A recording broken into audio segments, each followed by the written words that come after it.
Hello everyone, I hope you all are doing great. You're watching Law Classes by Shivani. So student, आज की video में हम लोग UP revenue code 2006 mains का question discuss करेंगे। बहुत ही इंपॉर्टेंट है UP PCSJ mains exam point of view से। तो आज का मेंस का क्वेश्चन है डिक्लेरेशन से रिलेटेड। यहाँ पे आपको सेक्शन 80, 81, 82 लिखना है। बेसिकली कॉन्सेप्ट ये है, सेक्शन 80 में बीटीआर जो है यानी कि भूमिधर को अपनी ज़मीन को, अपनी होल्डिंग को नॉन एग्रीकल्चर पर्पज़ से इस्तेमाल करना है, तो वो कैसे हो सकता है। तो इस केस में जनरली तो आपको पता है ना कि खेतीबाड़ी की ज़मीन है तो वो एग्रीकल्चर पर्पस की लैंड है, तो एग्रीकल्चर पर्पस से ही इस्तेमाल करी जाएगी। But commercial, industrial, residential purpose से इस्तेमाल करना है, तो उस केस में बहुत ही सिंपल सा एक प्रोसेस है पूरा। भूमिधर क्या करेगा, एक एप्लीकेशन लिखेगा एसटीओ को, फीस वगैरह सब कुछ अटैच करके, और अगर मान लीजिए को टेन्योर होल्डर्स भी थे, जॉइंट होल्डिंग थी, तो उनका भी एनओसी ले लिया। ठीक है, एक एप्लीकेशन गई एसडीओ के पास। एसडीओ के पास होता है 45 वर्किंग डेज़, जहाँ पे वो उस एप्लीकेशन पे या तो एक्शन लेगा, ये कि एक्सेप्ट कर लेगा, या तो डिक्लेयर कर देगा, या तो डिक्लेयर नहीं करेगा, है ना, रिजेक्ट या फिर एक्सेप्ट। तो इस केस में मान लीजिए 45 डेज़ का टाइम था, 45 डेज़ में उसने कुछ भी एक्शन नहीं लिया उस एप्लीकेशन पे, तो ऐसे में माना जाएगा डीम डिक्लेरेशन, क्योंकि फीस वगैरह सब कुछ अटैच थी, को टेन्योर होल्डर्स का एनओसी भी अटैच था, तो डीम डिक्लेरेशन कहलाता है वो।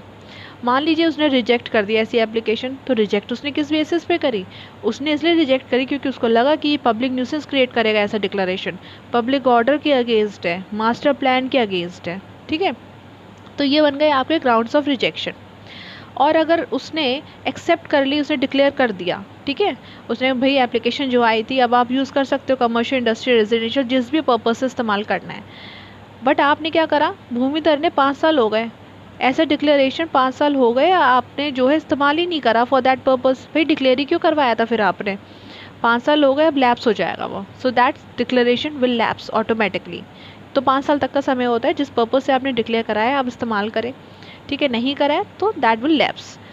अब एप्लीकेशन जो है एक्सेप्ट हो गई थी मान लीजिए, उस केस में ये होगा कि जब एप्लीकेशन एक्सेप्ट भी तब हुई जब उसने 45 डेज़ का टाइम था, इंक्वायरी वगैरह सब कुछ करी, उसे फिट लगा, ग्राउंड्स ऑफ रिजेक्शन उसको यहाँ पे कुछ भी नहीं लगा, उसने एक्सेप्ट कर ली। तो ऐसे केस में क्या कॉन्सिक्वेंसेस होंगे इस डिक्लेरेशन के जब वो एक्सेप्ट हो जाती है। तो देखिए बेसिक फंडा क्या है, एक ज़मीन थी खेती बाड़ी की, डिक्लेयर हो गई, अब वो इस्तेमाल हो गई इंडस्ट्रियल पर्पज़ से। तो जब वो खेती बाड़ी तक की ज़मीन थी तो उस पर जो यूपी रेवेन्यू कोड के जितने भी रिस्ट्रिक्शंस लगते थे, अब जब वो ज़मीन उस पर्पज़ से इस्तेमाल नहीं हो रही है तो वो रिस्ट्रिक्शंस भी अपलिफ्ट हो जाएंगे ऑटोमेटिकली। तो यही इसका कॉन्सिक्वेंस है सेक्शन नंबर 81 में। ठीक है, यहाँ पे जो पर्पज़ है ना वही चेंज हो गया, नेचर ही बदल गया, तो सारे रिस्ट्रिक्शंस भी अपलिफ्ट हो गए, आपके रेवेन्यू कोड से एग्जेम्प्ट हो गई तो रेवेन्यू से भी एग्जेम्प्ट हो गई, पर्सनल लॉ अप्लाई होगा। यूपी रेवेन्यू कोड क्यों अप्लाई होगा अब उस पर, कोई भी आपके यहाँ पे लोकल लॉज पे अब अप्लाई नहीं होगा उत्तर प्रदेश का, पर्सनल लॉज पे चलेगा। ठीक है, तो यही हो गए इसके कॉन्सिक्वेंसेस डिक्लेरेशन के। अब आप थोड़ा दिमाग लगाना, 82 में हम बात करते हैं कैंसलेशन ऑफ द डिक्लेरेशन, यानी कि एक बार डिक्लेयर कर दिया तो उसके बाद कैंसिल करा। कैंसिल वो है खुद से भी कर सकता है, ठीक है, सुओ मोटो, या फिर टेन्योर होल्डर ने किसी ने क्या करा, एक एप्लीकेशन लिखी for getting that cancellation done.